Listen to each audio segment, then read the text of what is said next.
HiTV Channel 3, Jembatan Pencerahan. Nada-nada jiwaku, nada-nada jiwamu, nada-nada bersatu karenamu. Lagu-lagu batinku, lagu-lagu batinmu, lagu-lagu bertemu karenamu.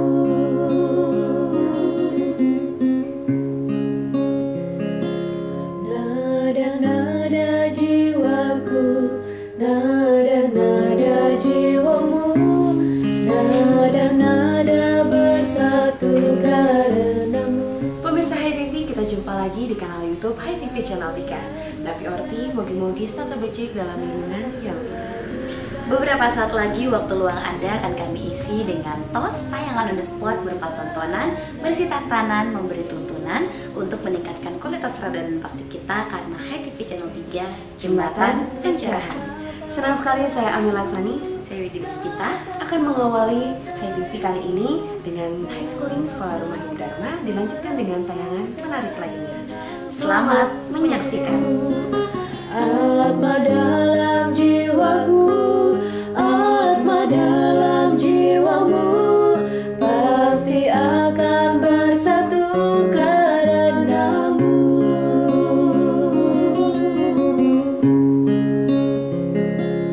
Nafas-nafas dariku, nafas-nafas darimu, nafas-nafas melebur karenamu. Atma dalam jiwaku, atma dalam jiwamu, pasti akan bersatu karenamu.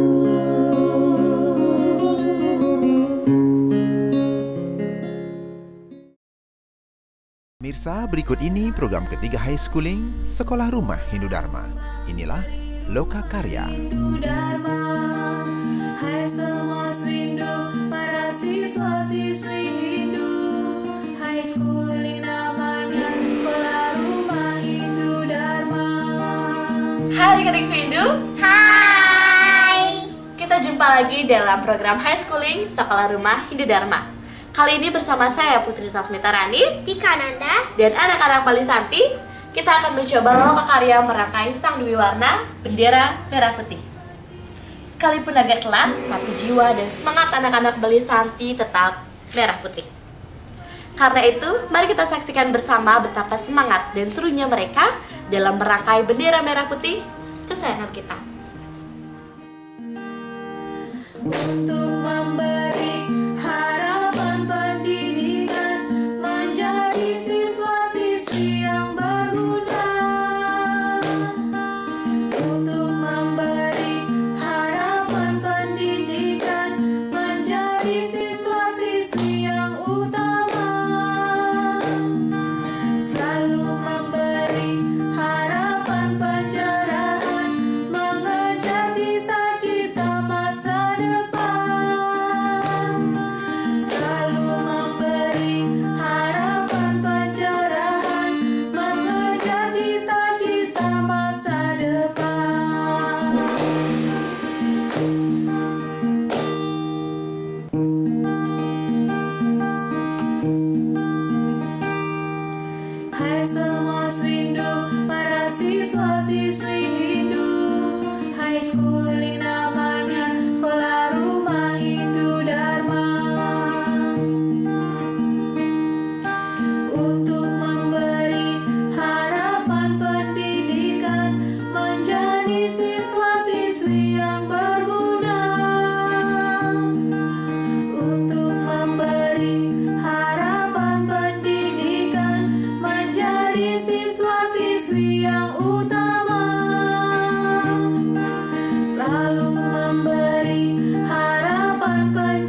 adik-adik Swidi, demikian tadi loka karya merangkai bendera merah putih.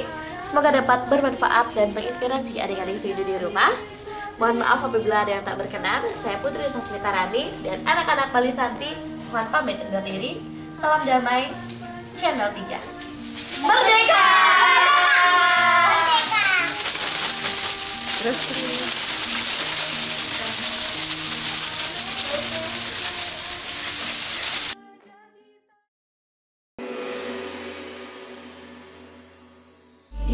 Sebentar lagi, manik, kata-kata.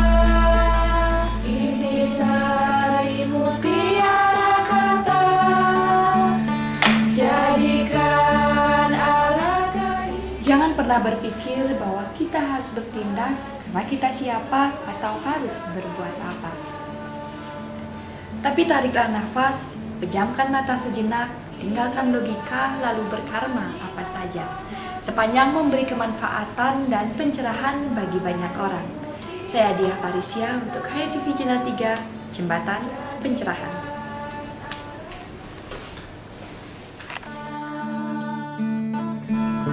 Jadikan arah kehidupan, mana jika wajika kaikan. Berawal dari secangkir ngopi, ngobrol inspiratif, mengajak Anda melihat peristiwa dari sudut pandang berbeda. Berbagai tokoh inspiratif akan mengemas narasi menjadi solusi.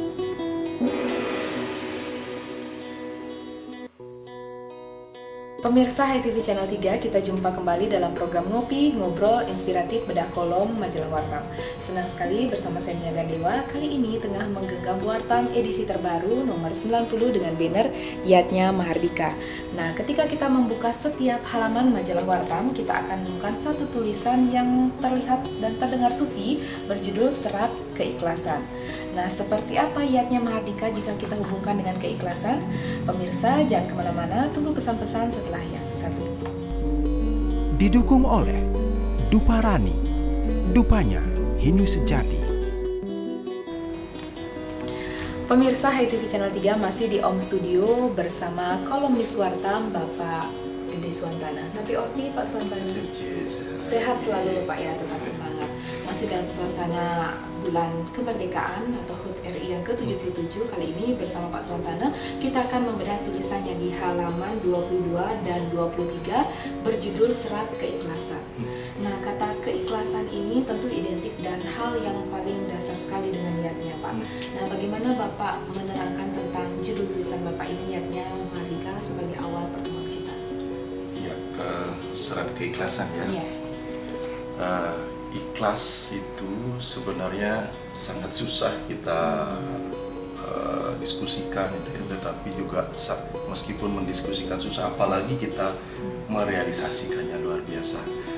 Nah, tetapi kalau kita mengacu kepada teks-teks kita, itu ikhlas sebenarnya sederhana itu katanya, tapi mendiskusikannya susah, apalagi merealisasikannya. Seperti apa? Pernah lihat air mengalir? Kalau kita lihat air mengalir, itulah keikhlasan. Itu katanya. Pernah lihat pohon tumbuh? Nah, kalau bagaimana pohon dari kecil sampai besar sampai berbuah itu tumbuh, itu keikhlasan. Nah, pada prinsipnya semua yang ada di alam semesta ini, itu prinsip dasarnya adalah keikhlasan. Jadi sebagaimana semesta ini ada, seperti itu keikhlasan itu ya. Ini lebih dalam bagaimana itu. Nah, ini kedalaman yang perlu perenungan yang memang harus masuk ke dalam hati. Iya, mendasar sekali ya keikhlasan yang tumbuh dalam diri, tentu susah untuk kita mengukurnya Bapak ya. Nah, kita masuk sekarang pada seseorang atau sikap kita sebagai umat Hindu. Bagaimana mewujudkan sesuatu yang ikhlas baik dalam tindakan, pikiran, dan perkataan kita Pak? Nah, ini sudah aplikatif itu ya. Mungkin tampak ketika ada orang, ayo kita ikhlaskan saja apa yang terjadi, atau kalau kita kehilangan, ya sudahlah ikhlas. Artinya kita menerima sesuatu yang tidak kita inginkan. Kalau kehilangan kan tidak pernah kita inginkan, kita ikhlaskan, ya sudahlah. Nah, bahasa sudahlah itu indikasi dari sebuah keikhlasan. Nah, seberapa ikhlasnya itu sesuai dengan kedalaman hati masing-masing. Kita tidak bisa mengukurnya. Yang jelas ketika kita bicara indikasinya seperti itu. Ketika ada kehilangan kita ikhlas, kehilangan apapun bentuknya kita katakan ikhlas. Itu. Lalu bagaimana caranya seseorang berada pada posisi ikhlas itu kalau seandainya kita lihat contoh atau perkara seseorang yang sedang putus hubungan dalam percintaannya, lalu dia tuh harus bangkit kembali, move on kembali. Nah, kata move on di sini apakah bisa lah kita kaitkan dengan keikhlasan, mungkin sumber dari Pustaka Weda mungkin bagaimana? Sebenarnya intinya kalau kita bicara dari Weda itu ada dua penyebab ketidakikhlasan kita. Ada namanya memori, itu berhubungan dengan ke belakang masa lalu. Kemudian ada dengan imajinasi yang ke depan. Nah, perpaduan antara memori dengan imajinasi yang akan datang ini memunculkan keinginan-keinginan. Jadi keinginan sesuai dengan apa yang kita inginkan. Kalau kita tidak ingin sesuatu, berarti ketika itu terjadi kita menjadi emosi, menjadi marah, menjadi sesuatu yang memang susah untuk kita. Nah, jadi itu penyebab ketidakikhlasan itu. Nah, kalau kita memahami itu, kalau kita tahu bahwa ternyata apapun yang terjadi itu adalah memori, kemudian apapun yang kita ingin itu ke depan, kita murni, itu rasanya kita akan bisa berada pada posisi ikhlas. Jadi intinya bagaimana memori dengan imajinasi itu harus dalam kondisi harmoni. Harus dalam kondisi seimbang harmoni. Dan terakhir Bapak, cara kerjanya, bagaimana caranya kita itu agar mengertilah jalan kerja dari keikhlasan itu? Ya tadi kan ada memori, kemudian ada imajinasi. Nah, kemudian karena memori dan imajinasi ada keinginan. Nah, kemudian di sini ada ahamkara, ada ego. Jadi kita mengidentifikasi dari memori dan dari imajinasi itu. Nah, lalu apa yang kita kerjakan? Tentu kita harus bisa memahami ahamkara itu sendiri, memahami ego kita sendiri, memahami identitas kita terhadap sesuatu itu. Semakin kita mampu melepaskan identitas itu, semakin kita bisa ikhlas. Kan umpama dalam contoh percintaan, semakin kita terikat dengan seseorang ketika tiba-tiba hilang, ketika diambil orang gitu ya. Jadi ada semacam ketidakikhlasan yang luar biasa. Kenapa? Karena ada identitas yang kuat di sana. Nah, ketika kita tidak mengidentifikasi dengan apa-apa, jadi ahamkaranya sudah lepas gitu, ya sudah selesai. Ya, jadi sederhananya begitu. Cuman bagaimana prakteknya? Nah, ini tergantung kesadaran kita, harus kembali ke diri kita masing-masing ya. Terima kasih Pak Suwantana, ngobrol inspiratif kita begitu menginspirasi, sangat kopi esko, exploring, sharing, dan coaching. Demikian pemirsa ITV Channel 3 itulah tadi ngobrol inspiratif bedah kolom majalah Warta. Semoga dapat bermanfaat dan menginspirasi untuk kita bersama. Salam damai, Channel 3.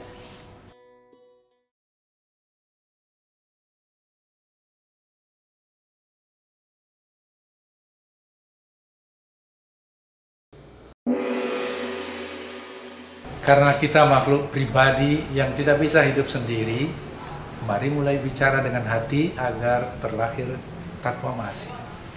Takwamasi melahirkan toleransi, toleransi menjadikan harmoni. Karena itu, mari menjaga hati demi harmoni, demi damai pertiwi.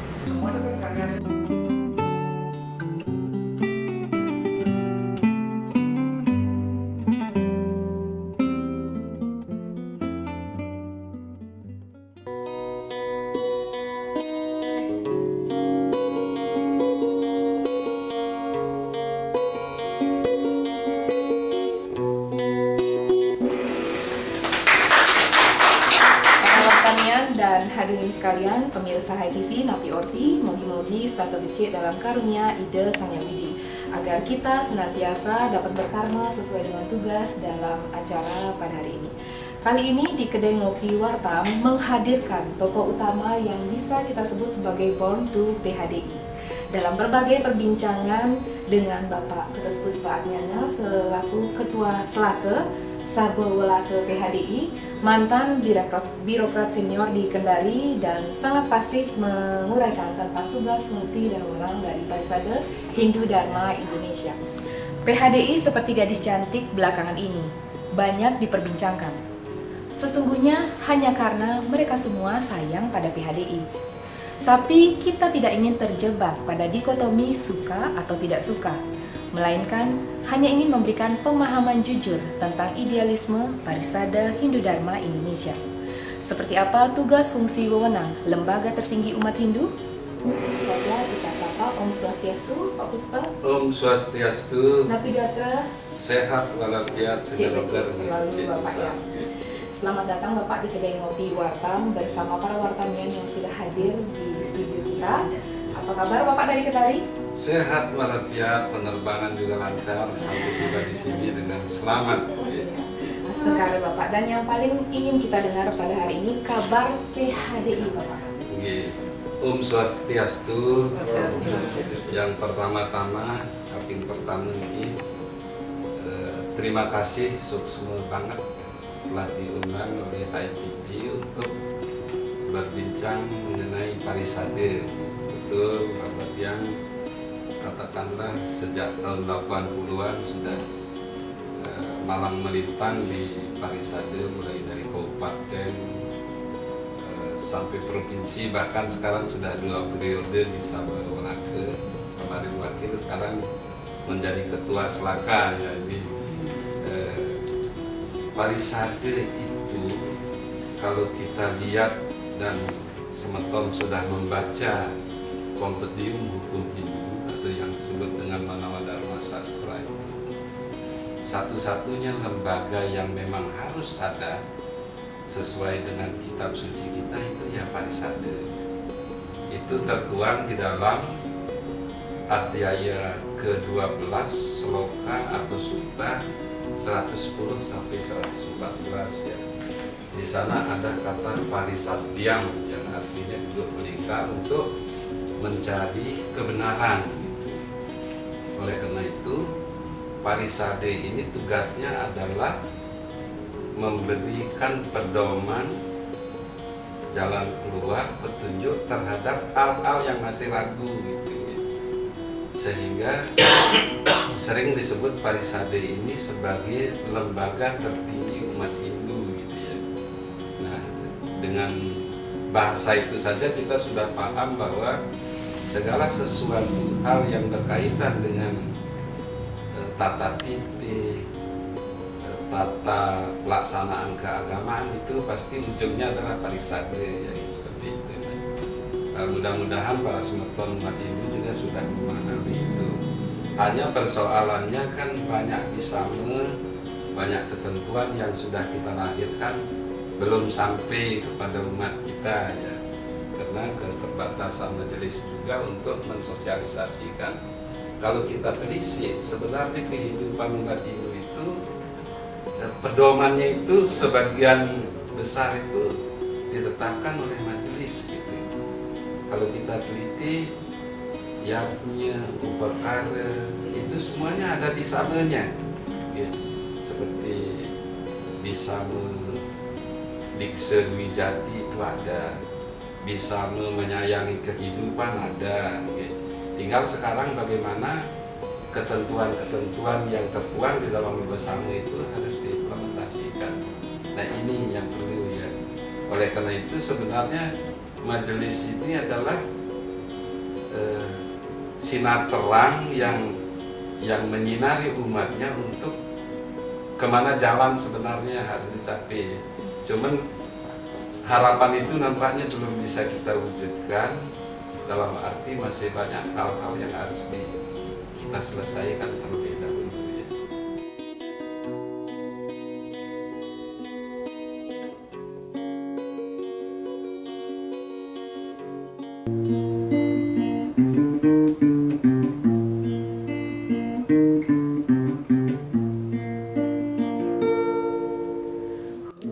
Om Ida Sang Yang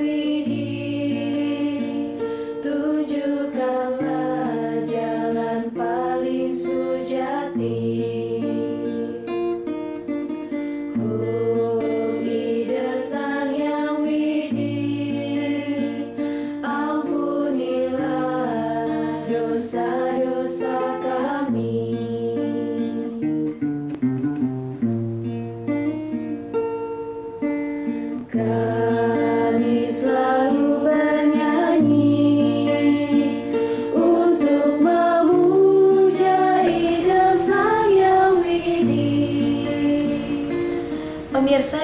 tadi Sundari Nada, Jalinan Makna di Balik Nada menjadi sajian akhir perjumpaan kita pada hari ini. Semoga bermanfaat dan menginspirasi untuk kita bersama. Saya Widi Puspitarani mewakili seluruh kru mohon pamit undur diri. Salam damai. Damai pada ini pemilik semua jiwa ini,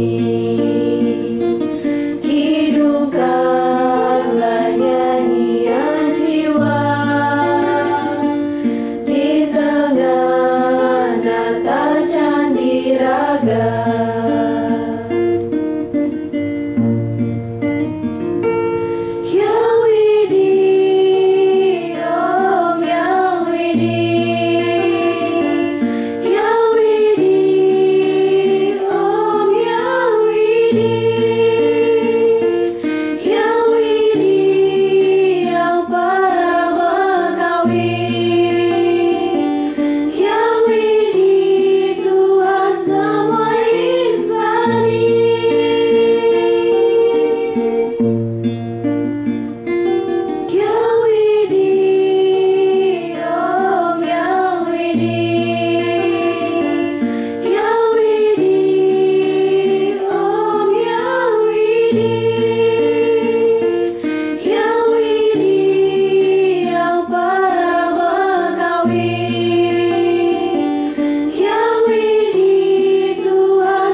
HiTV Channel 3, Jembatan Pencerahan.